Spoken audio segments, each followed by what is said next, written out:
your host, Bill Reel.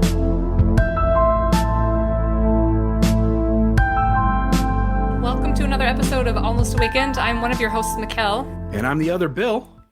And we've got Chris Finnegan on the show today. Say hey, Finn. Chris Finnegan. Hey, Finn. How are you? Hey, you guys look awesome. You look beautiful, both of you. Awesome. I think we've got a pretty good show. Hopefully people will be entertained. It seems like most everybody's quarantined lately. Yeah, this coronavirus, man.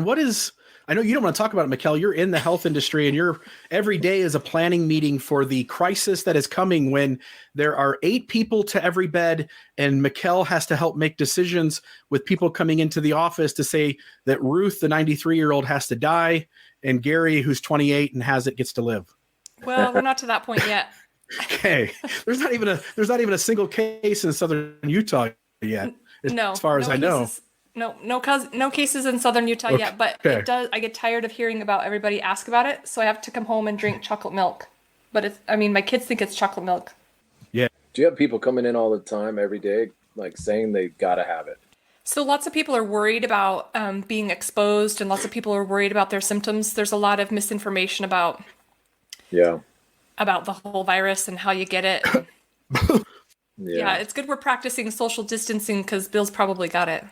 Yeah, I want to keep a lot of distance between me and people who are sick.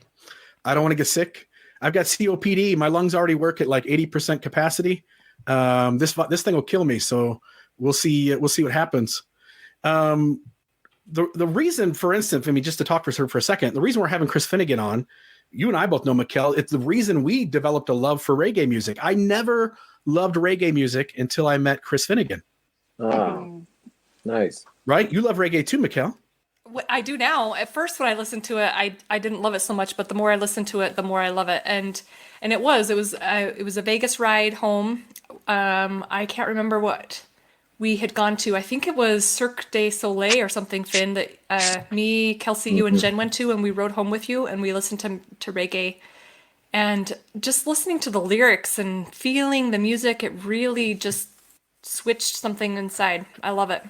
Yeah, I remember being at a hang with you guys like over a year ago, and you guys going like, we can take it for like one song, and then let's get back to Bone Thugs or something. Yeah. And so yeah, I love it. Does grow on you, and it just the positivity of it can change your day in an instant. I love that. So yeah, I've got a whole playlist of it now. Yeah, you DJ a show. I do DJ show Sunday nights from 6 to 8, just local here in St. George, Utah. We do have an app, Dixie Radio app. It's the college show. It's fun to do. It's just more of a hobby. My day job is teaching school at a youth crisis center. So really reggae just keeps my mind right to get through a work day, to get through teaching, which can be tough at times. But man, I can just put on a song and it can change me 180 in just the first few lines. Well, all of us humans love music, Finn. Like that's a human thing. We all love music, but maybe talk for a minute about like, as you grew up, your love for music and how it maybe switched genres and, how you fell in love with reggae. Okay. Yeah. I've always loved music. Bob Marley says one good thing about music is when it hits you, you feel no pain. And it's so true. Like in your most troubling times, the music, and it's any music, Bob Marley doesn't say a certain type of music. He's just saying music, the music that moves you. When it hits you, you don't feel any of the stress or, what he means by pain, I think, is just our emotional mindset. When music is hitting you, you're not feeling any of that. And so, I grew up, my parents weren't big music fans at all. It was always like KSL, listening to the spoken word and stuff. Growing up was about the most music I got from my parents. But my friend group, we really got into the grunge scene. I'm a 90s kid, so Pearl Jam, Nirvana. My favorite group, though, growing up was a band called Primus, and I've seen them in concert 11 times. And it almost became my identity, like, oh, Finn, he's like the Primus kid. And music guy. He loves Primus. And I would always try to, at school dances, get him to play Primus and stuff. And Got arrested for slam dancing to Primus at a school dance and stuff. And so, yeah, music has always kind of steered my excitement for sure. What if people want to get a feel for Primus, what's the song they need to go to? If they're going to go to YouTube and type in Primus and check them out really quick, what's the song you put them to?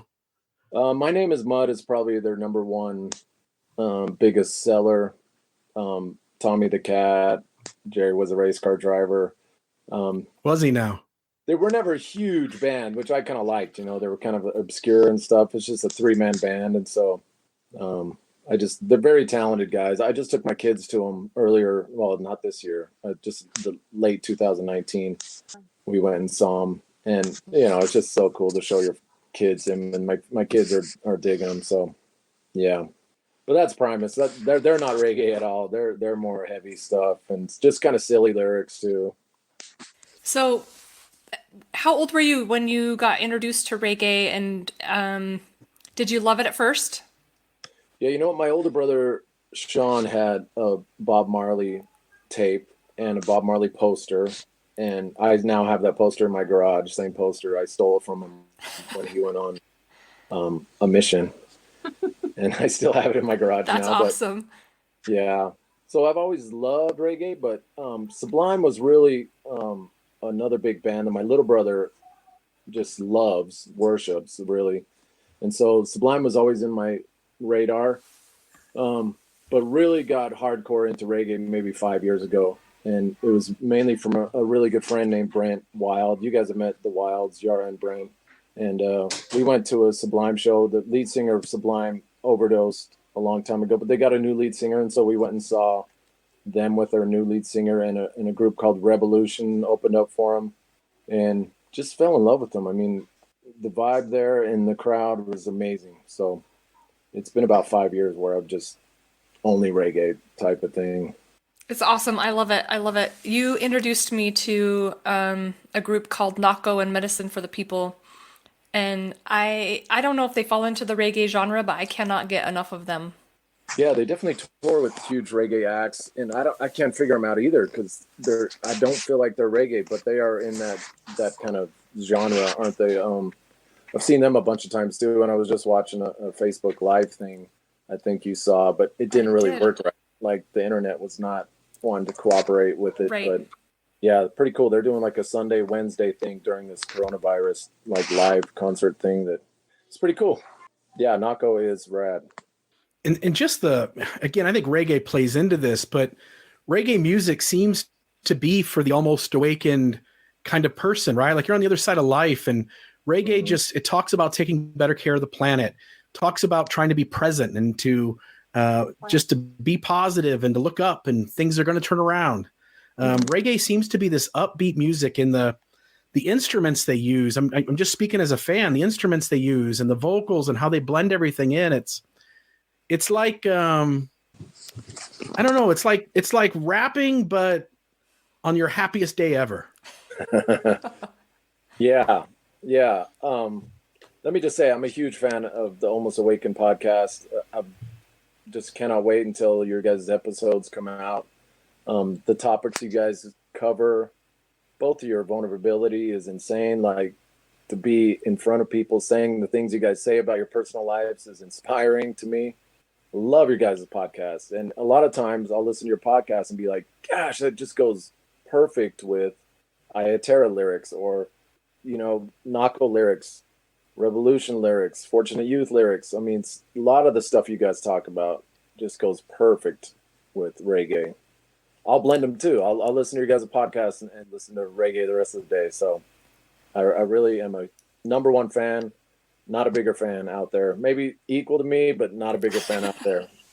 You're sweet. You're sweet, Finnegan. We love you. I went to a Rebelution concert with some of our other friends, the Hershey's and the Reese's, who those two groups, couples love reggae too, and it was one of the most fun nights I've ever had.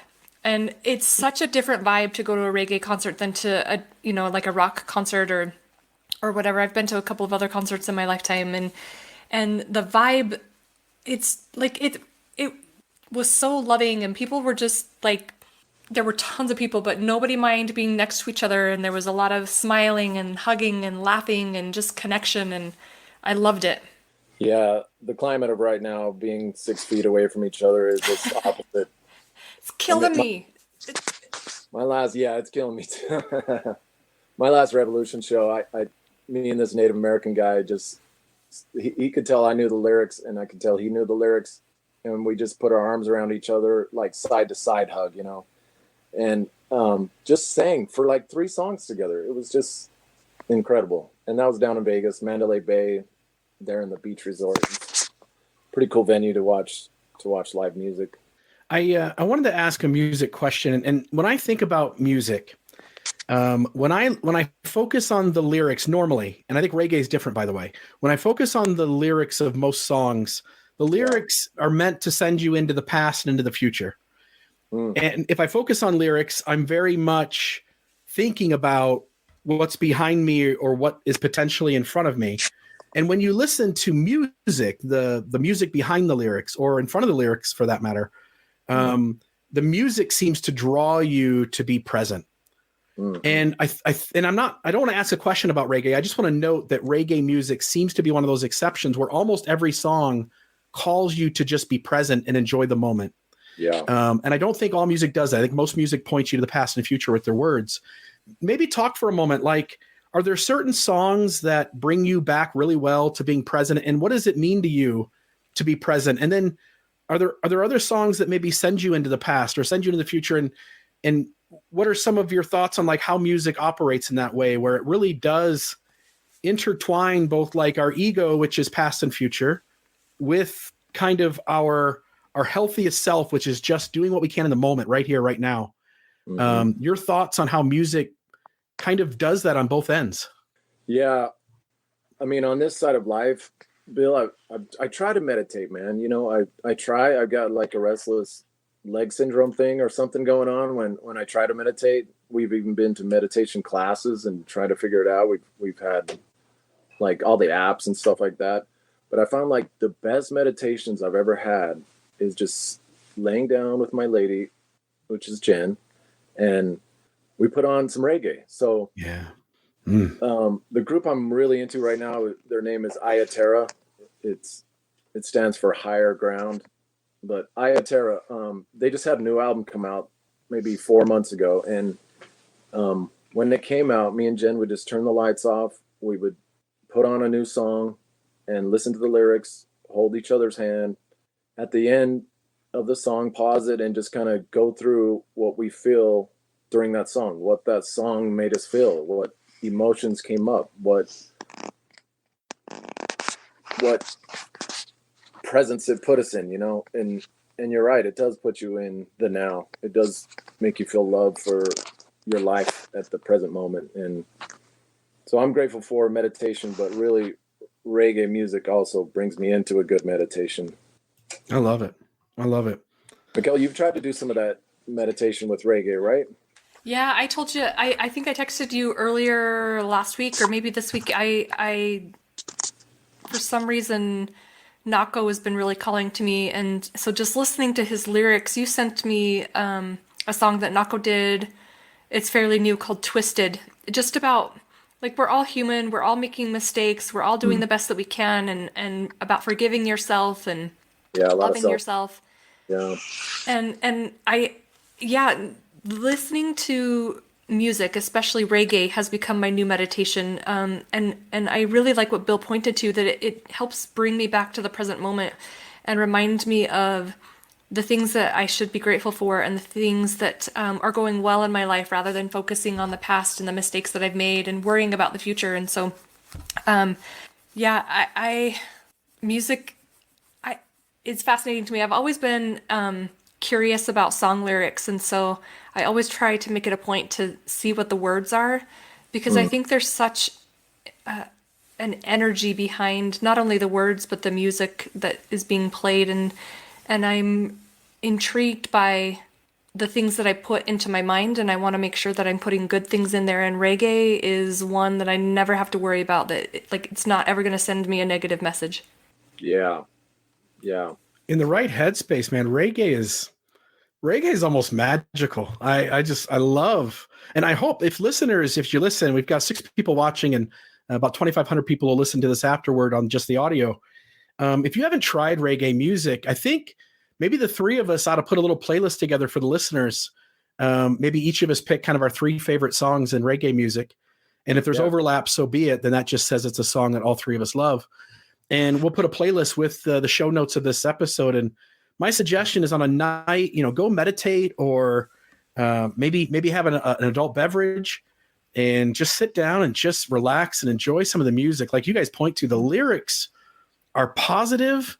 They ask us to be present. The sounds of the those are the lyrics. The music itself is just soft and melodic and just beautiful and kind of more of a relaxing kind of tune, but not like waterfalls and Native American flutes playing, but I don't know. It's just more of a vibration than that. I don't know. Just something really cool. Well, Bill, I know you're a lyrical guy. I mean, I've seen you rap and it's incredible. I mean, I am too. It seems like Jen is more of a groover. Like if the beat's good, Jen is loving it. And I sometimes don't even hear the beat and I'm just focused on the lyrics and what the message is behind it. And so I can appreciate a fellow lyricist. So I wanted to ask you 2 guys something. See if you guys can get these right. I got a little reggae quiz for you. Are you ready? Oh boy, I'm ready.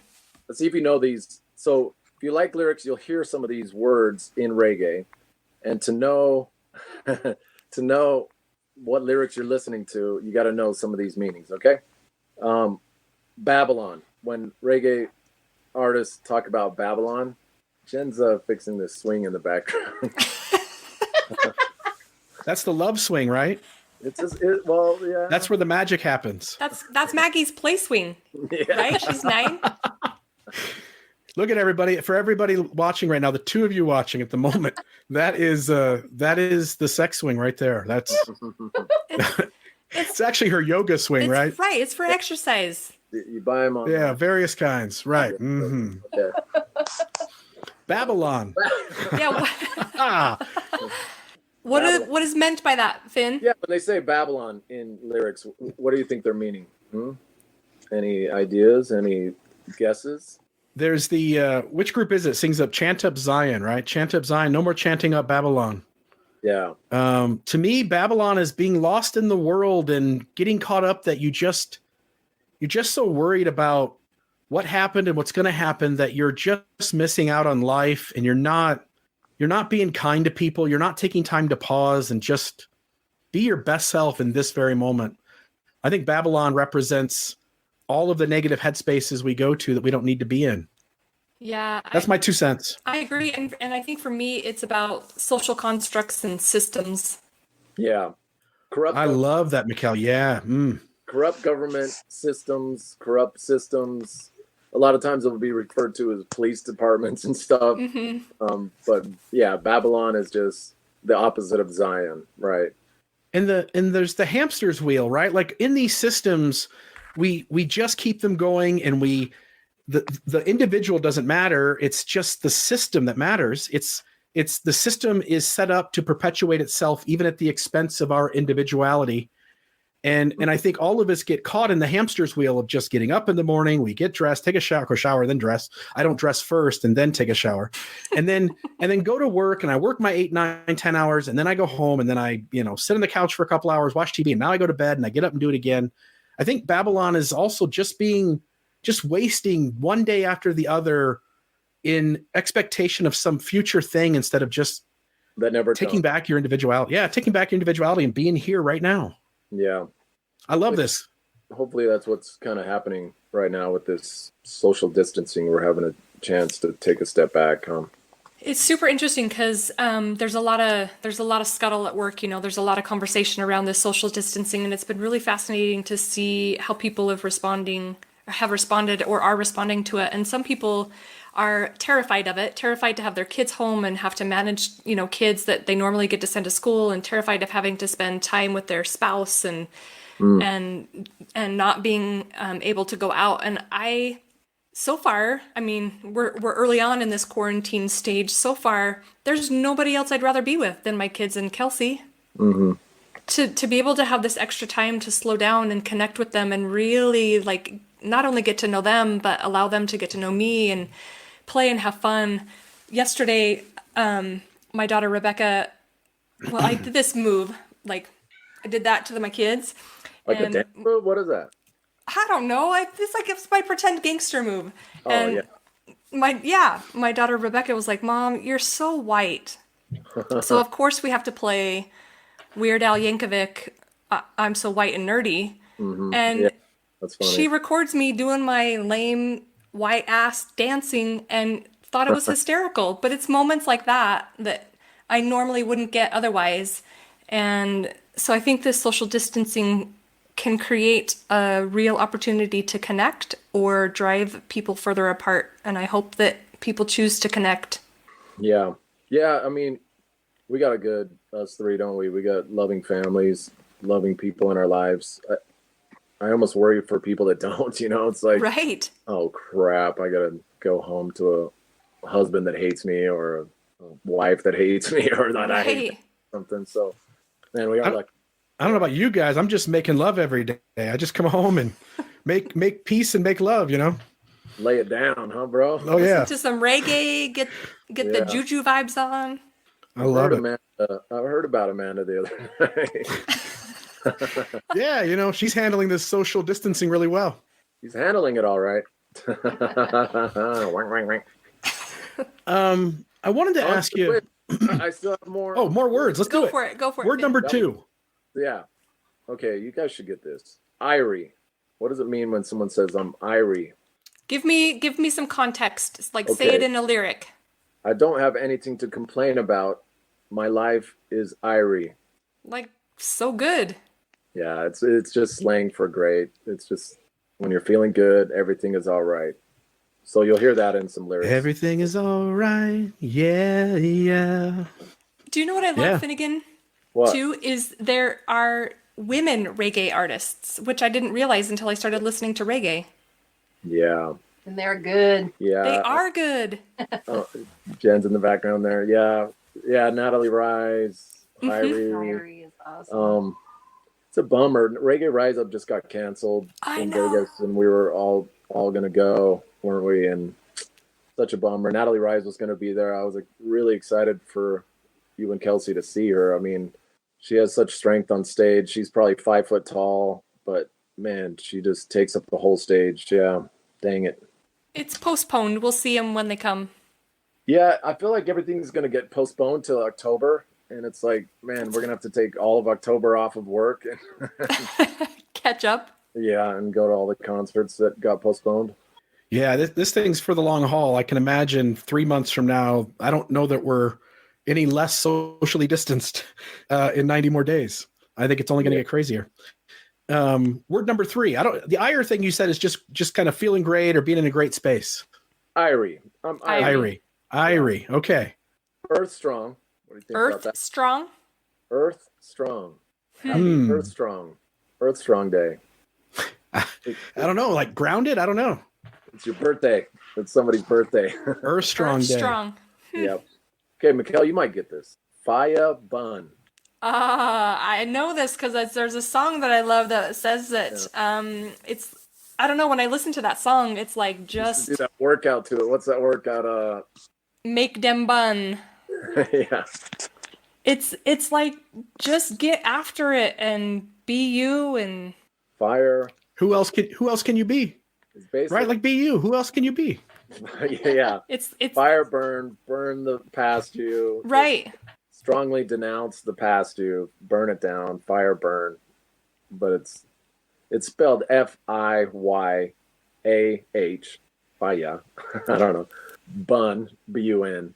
But Fire Bun. That's a good song. I always request it whenever I'm at your house and there's a party. Yeah. What was the workout you said you used to do to it? It was a Zumba workout. Zumba, that's right. I used to Zumba to this. I remember you doing it. You got the whole dance down, the whole Zumba dance, I guess. That's funny. It's kind of sexy. Okay, I just got a couple more. You guys are doing pretty dang good. What about jaw? Jaw.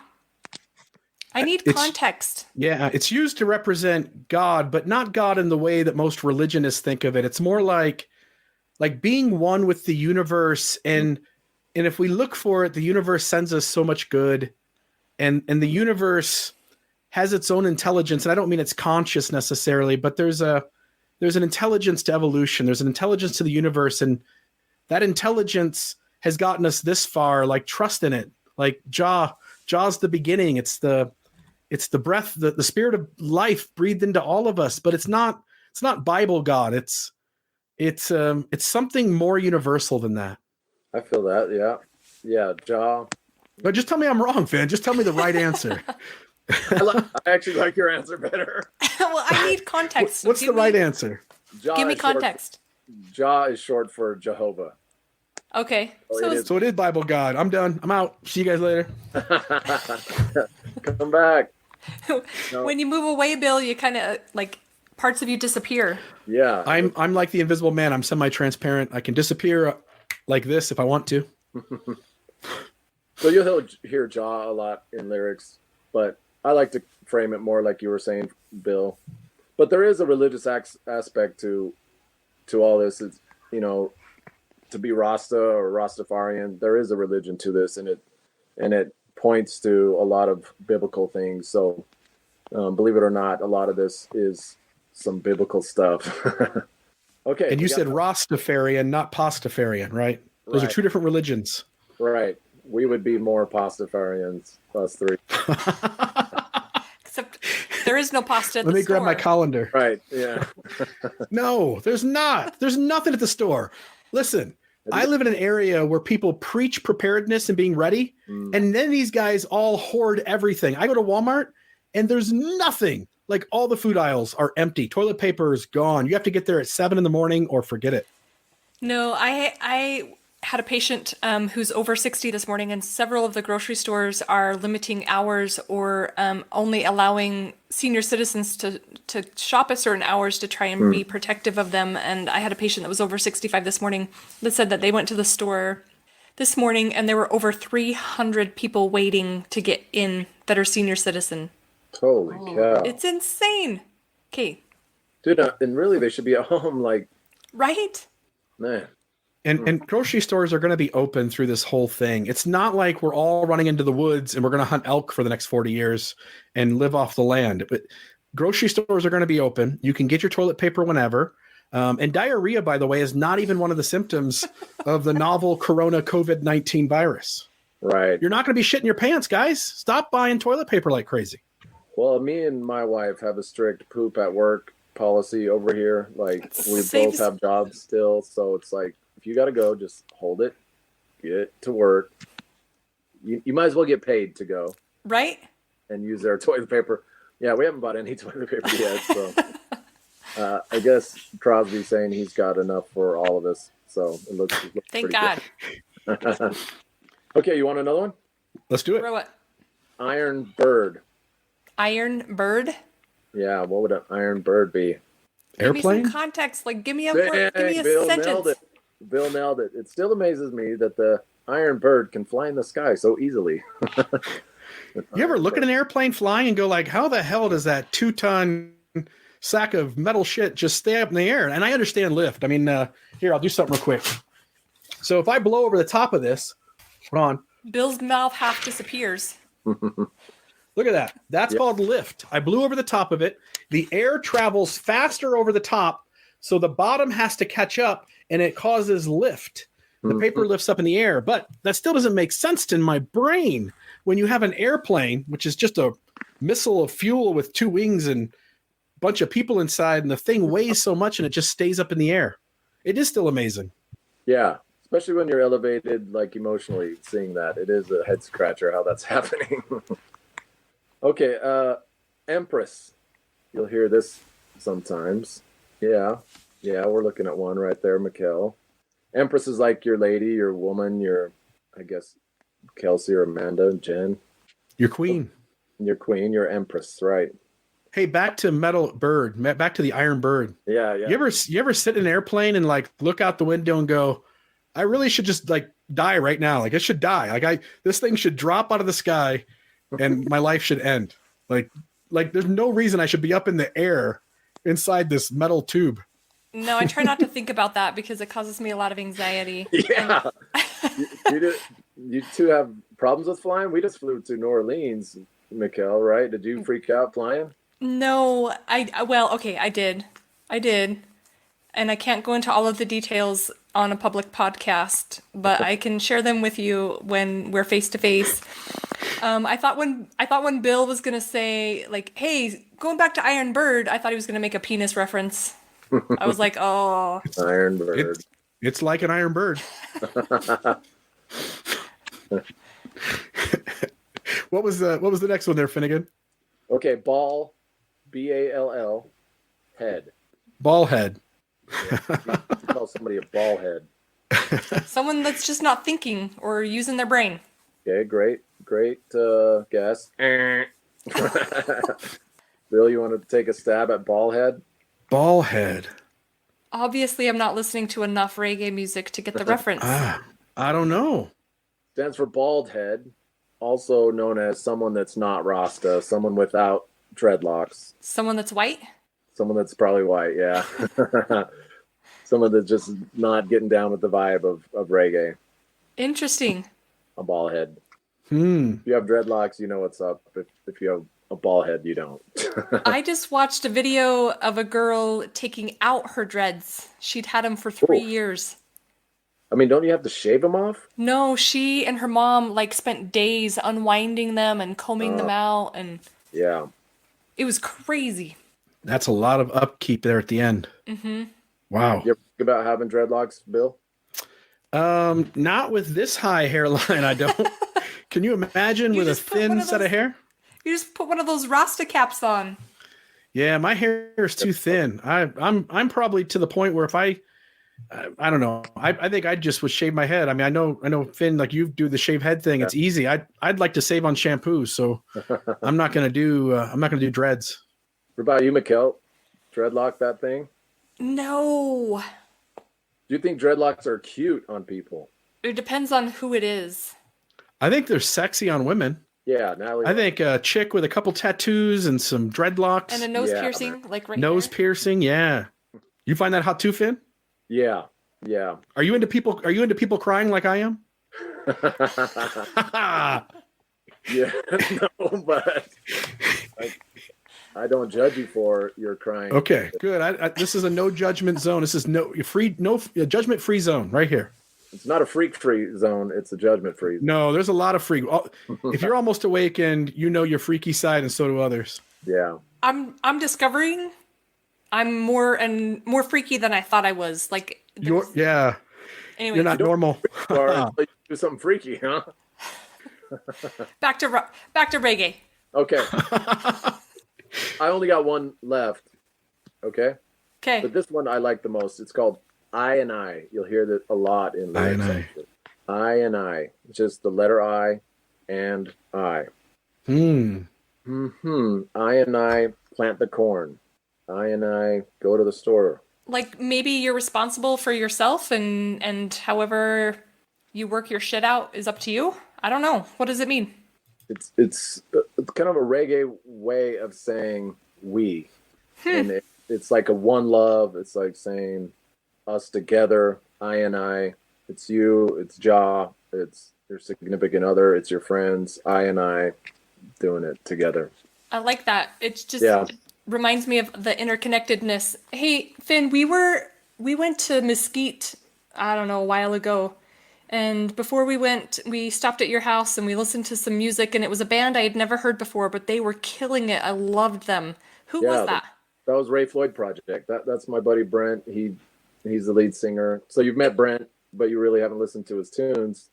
So him and his brother have an awesome band called the Ray Floyd Project. Ray Floyd. They're up in Utah County. And they do some kind of cool stuff. They do some live concerts in yoga classes up there. Yara is like a really amazing yoga instructor. And him and his brother will play some live music while yoga's going down. So if you're in Utah County or anywhere near there, check them out. Yara Yoga and the Ray Floyd Project. Yeah, they were good. Cool. Yeah, I'm glad you liked them. You know what else? Me and Jen just went to 311 just a few days ago, and it's kind of surreal talking about it. It was a 3-day long thing.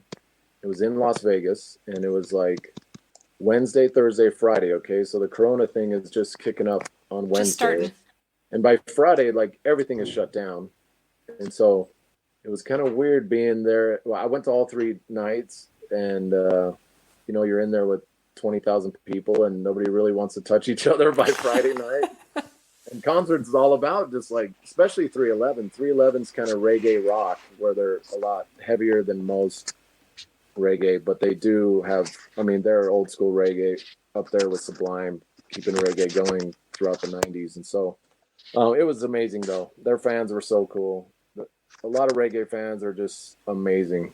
We went to this fan merch exchange, like swag exchange before the show, and probably 300-400 people just made bracelets and necklaces and stickers and, like, I don't know, like rings and poker chips that had 311 stuff on it, and they were just giving them out, and everyone's just giving them to each other. And I came away with a bag full of stuff that just for free, and it was, I don't know, amazing. I love that. I love that, especially during a time like this where there's a lot of people worried about food and how they're going to pay their bills and things like that. I think if we just all opened our hearts and were more generous with each other, there would be less fear and there would be less concern about how we're going to take care of ourselves and our families. So I love, that's one of the reasons I love reggae, is because it's about, like, how can we help one another and support one another and love one another regardless of anything else. Yeah, absolutely. Well, Bill, I was having a hard time waking up this morning. You know how it goes. You stay up too late partying or hanging out with friends. And then you've got to get up early to record a podcast. So what do we do in those instances? And on every other day of the week, Coffee. Red Roca coffee. It helps you and me as we're awakening in the morning. My favorite brew is Heathens or Good Mojo. And sometimes I like it hot. In the summertime, every once in a while, I'll drink it cold. Red Roca Coffee is a small family-owned business here in the United States.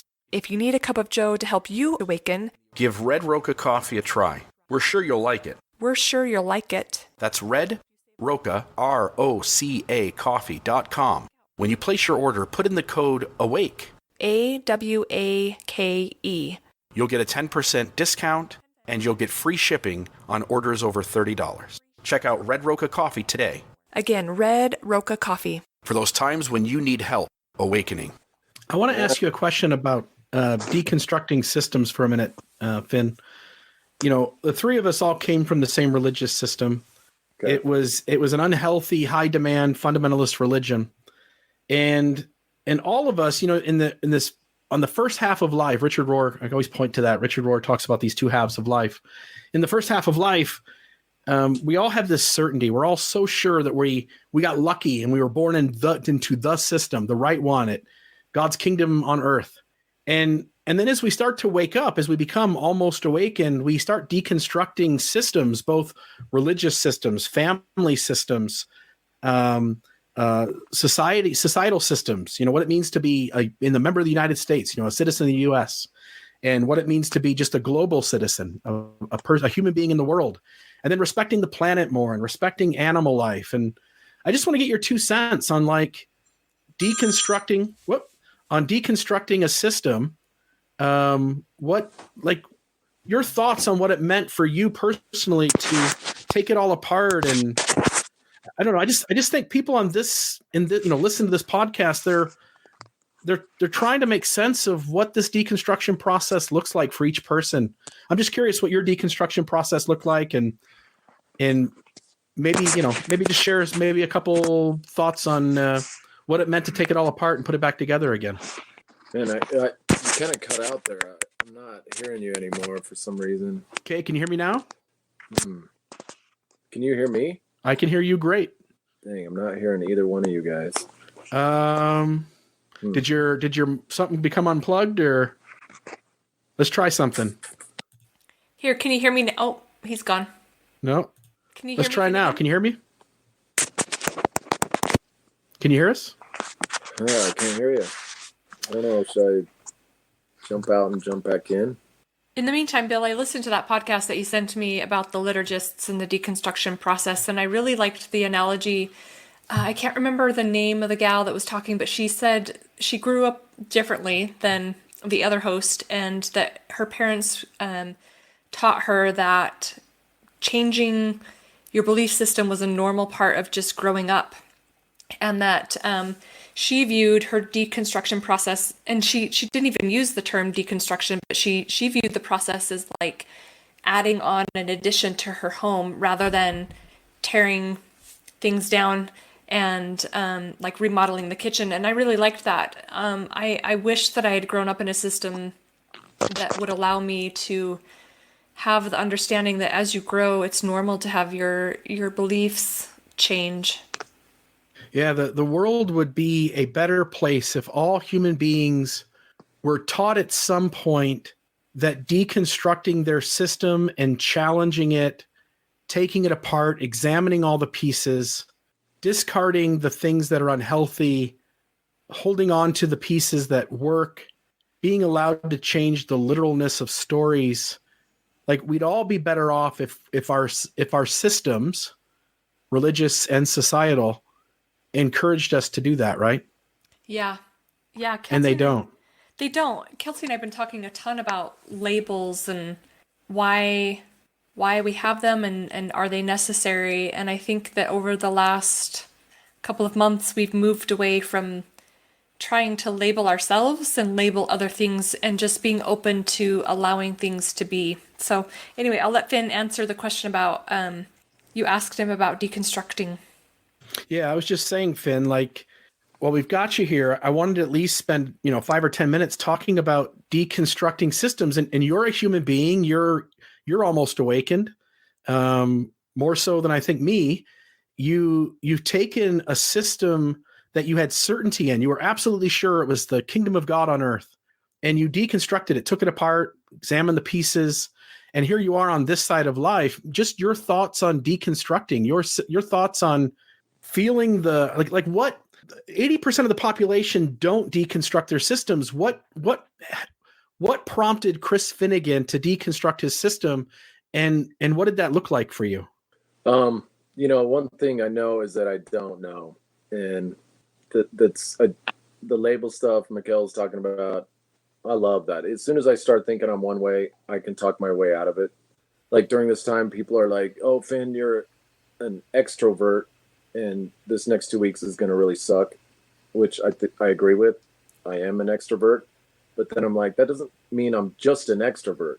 I can just chill in my backyard by myself and do some weeding while listening to reggae. I have the tools to be anything really. And that's so cool in this part of life that I can talk my way out of being the little perfect boy that I was supposed to be. I can talk my way out of being a certain thing. And so I just love doing that. I love pushing the boundaries of what path I'm supposed to be on, because there's no such thing. As soon as I think I'm on the right path, I'll screw up and do something, and we'll figure out a different path. Even the path is a label, right? Like, there is no path really. Like, we're just being human every day, and we all have tendencies and habits, but what the hell's a path, Yeah. To answer your question though, I guess what started it for me was a change in the introduction to a religious book that we all I grew up reading a lot of. They changed the introduction. I know that wasn't straight from the Golden Plates, but just them changing it made me think, what's going on here? And that gave me permission to look more into it. So they added a word among that Native Americans were among the Lamanites, and just adding that word gave me permission to dive deeper. And when I dove deeper, I figured it out. Yeah, we figured out. Isn't it amazing the first time that question enters your consciousness? What if there's something else out there? What if something else is more true? What if this thing I am certain is the truth isn't exactly the truth? Yeah, scary, but also exciting and fun, and I think more healthy. I mean, I'm so happy with my life right now. Yeah. And the next day I'm not. It's like I'm not striving to only be happy at all times. So, but I'm happy talking to you too. I'll tell you that. I know, I'm not gonna lie. There have been a couple of moments that I've had some anxiety about like all of this that's happening because, when you look at Facebook and I have a lot of friends that are still in the religious system and still a lot of connections to the religious system. They're all talking about how this all the things that have been happening lately, the earthquake today and the COVID virus and all of that, like it's just a sign of the times. And so there is like for me, it has been a few moments of like, what if I'm wrong?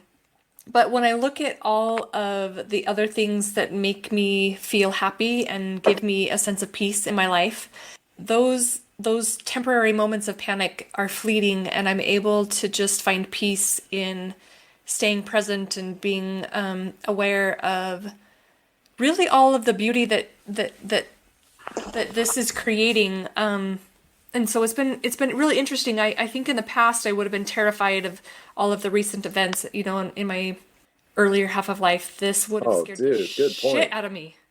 If this happened, 5-10 years ago, oh man. I'd have been on my knees 24/7 praying and fasting and doing all the things. And now I'm just like, let's see how things go. It's just a day at a time, a moment at a time.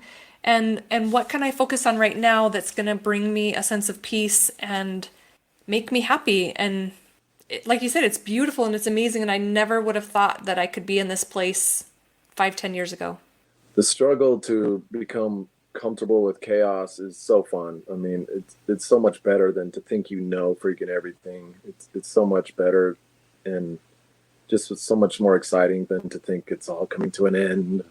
It's so exciting to see what is science going to come up with to get us out of this mess. What this social distancing stuff.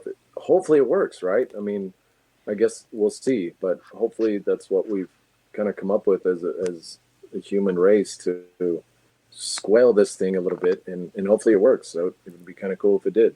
Yeah.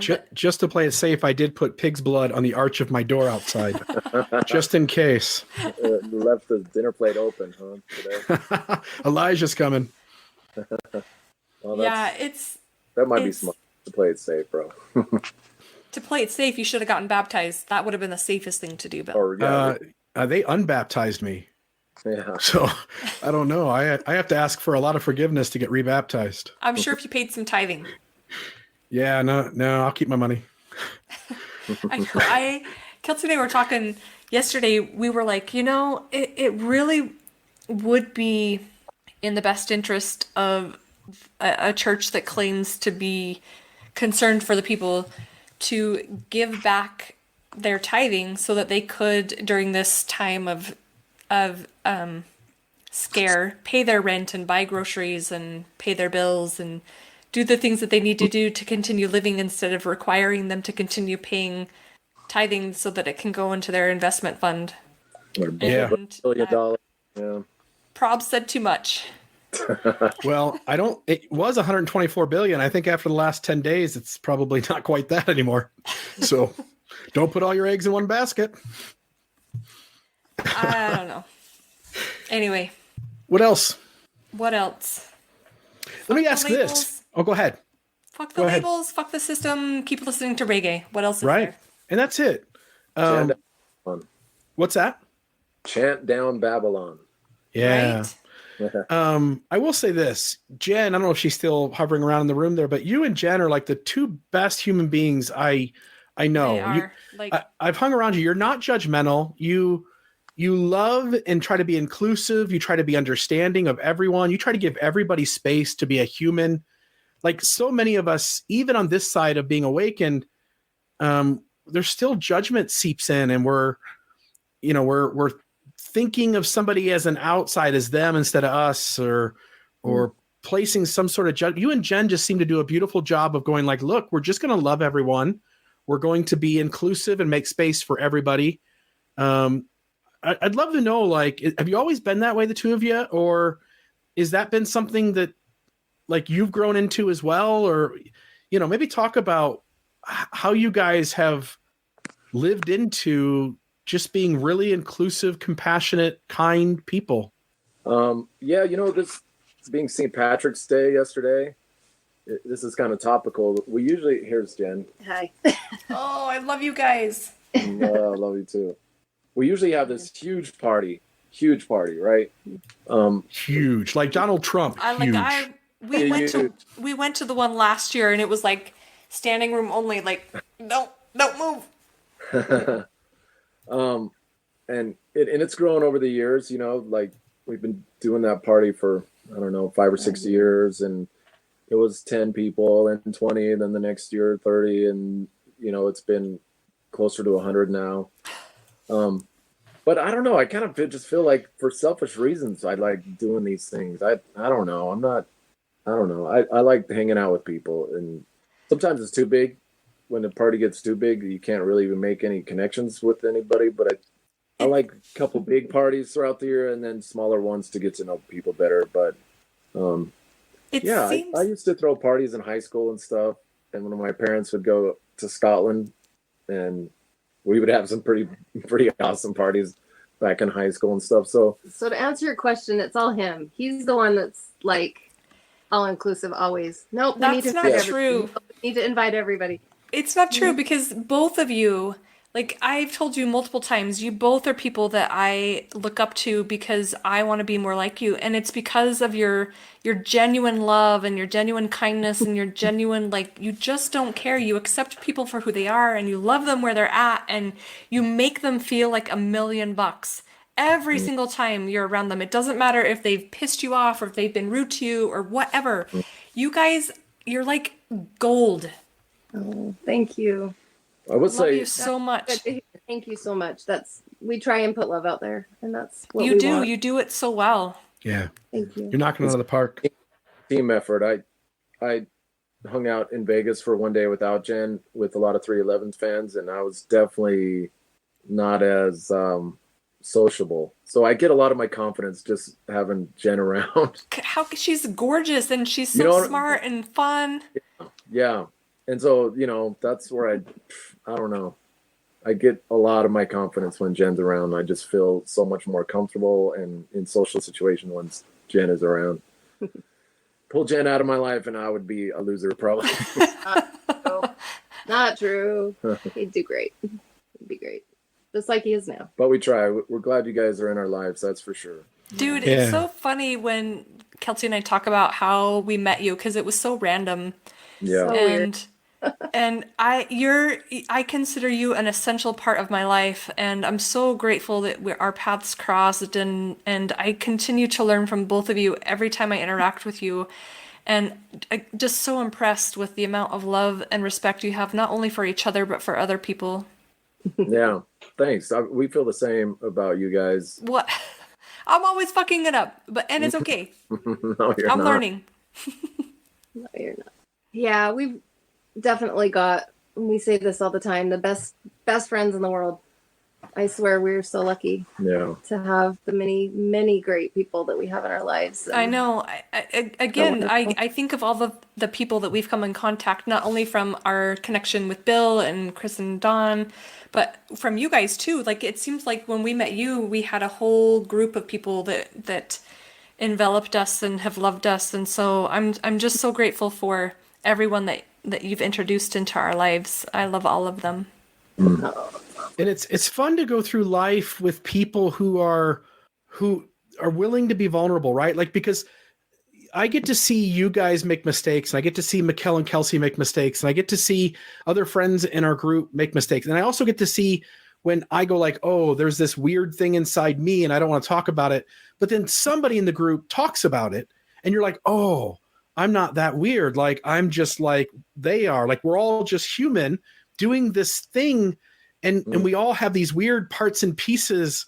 And when we make room for each other to be different and to be ourselves, in the first half of life, there was this giant weight on my shoulders. And on this side of things, I'm just enjoying it. And I don't mind being strange because I know all of us have strange pieces about us.